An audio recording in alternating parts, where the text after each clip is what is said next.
चलो देखो एक्सरसाइज 9.1 सवाल नंबर 10 क्या बोल रहा है कि एक पंचभुज आकार का बगीचा है। एक बगीचा है पंचभुज आकार का, जैसा कि आकृति में दर्शाया गया है। इसका क्षेत्रफल ज्ञात करने के लिए ज्योति और कविता ने इसे दो भिन्न भिन्न तरीकों में विभाजित किया। ज्योति ने ऐसे निकाला और कविता ने ऐसे निकाला, दो अलग अलग तरीकों से क्षेत्रफल निकाला। ठीक है, दोनों तरीकों का उपयोग करते हुए इस बगीचे का क्षेत्रफल ज्ञात कीजिए। क्या आप इसका क्षेत्रफल ज्ञात करने की कोई और विधि बता सकते हैं?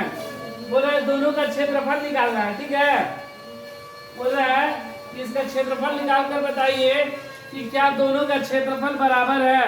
तो देखो एक आकृति और दोनों का क्षेत्रफल निकालेंगे तो दोनों का क्षेत्रफल एक ही आना चाहिए, क्योंकि क्षेत्रफल हम किसी भी तरीके से निकालेंगे क्योंकि क्षेत्र बढ़ेगा घटेगा नहीं, इसमें क्षेत्रफल क्या होगा, बिल्कुल बराबर होगा। तो हम लोग पहले ज्योति का तरीका से निकाल ले रहे हैं, उसके बाद फिर हम लोग कविता के तरीके से निकालेंगे। तो देखो ये मेरा 15 है, ये टोटल मेरा कितना है 15, ठीक है ना।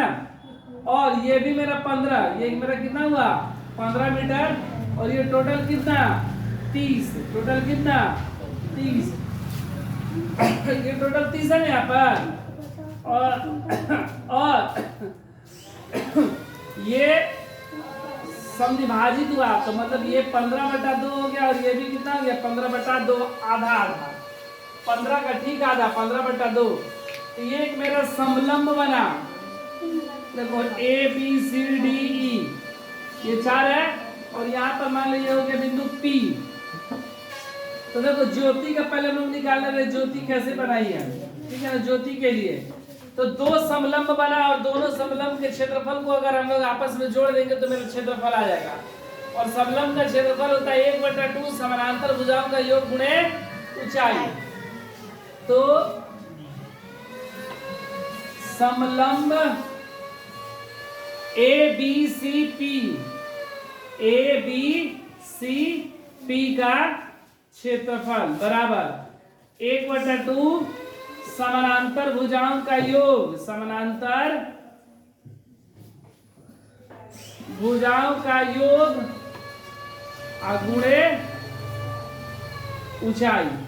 1/2 समानांतर भुजा कौन सा, एक 15 और दूसरा 30, गुणे ऊंचाई। ऊंचाई मेरा ये हो गया कितना 15/2। तो 1/2 गुणे 15 30 45 गुणे 15/2, ठीक है ना। तो गुणा करने के लिए कितना आ जाएगा 15 × 5 = 75, 15 × 5 = 75 के 5 हासिल 7, अब 15 से होके 60 7 67/2 दूना 4, इतना मीटर स्क्वायर आया। जैसे समलंब क्षेत्रफल जिसका आया, ठीक देखा जाए तो ये भी मेरा एक समलंब है और भुजा भी वही है, ये भी 15 है, ये 30 और ये इतना, तो मतलब लगभग यही आएगा। इसलिए समलंब CPED का क्षेत्रफल बराबर इतना ही आ जाएगा 675/4 मीटर स्क्वायर। तो पूरे आकृति का क्षेत्रफल, पूरे आकृति का क्षेत्रफल मतलब दोनों को आपस में हम लोग क्या कर देंगे, जोड़ देंगे। लघुत्तम 4, 5 × 5 = 10 का 0, 14 × 15 का 0, 6 × 12 = 13, 2 से 6 × 12 675, 675/2 मीटर स्क्वायर। ये मेरा किसका आया, ज्योति द्वारा बना। अब देखो ये कविता कैसे बनाई है, ऐसे बनाई है, मतलब इसका क्षेत्रफल निकालो, इसका क्षेत्रफल निकालो और दोनों को जोड़ दो। नाम वही लिखते रहे फिर से ABCDE। देखो ये 15 मीटर है, मतलब ये भी 15, ये भी 15, ये मेरा एक त्रिभुज बना, ये 15, और टोटल मेरा कितना दिया गया 30 दिया गया है, और यहाँ से यहाँ 15, मतलब ये भी ऊंचाई मेरा कितना 15 होगा ना।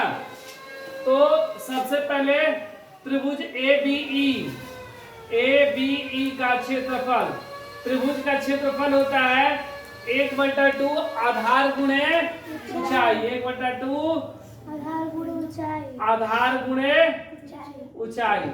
1/2 आधार मेरा कितना, आधार हो गया BE, इसका नाम दे दो P दे दो, और गुणे ऊंचाई AP, मतलब 1/2 आधार 15 और ऊंचाई भी 15, 15 15 225/2 मीटर स्क्वायर, 30 नहीं 15 गुणे 15 है, ठीक है, कितना है 225 मीटर स्क्वायर।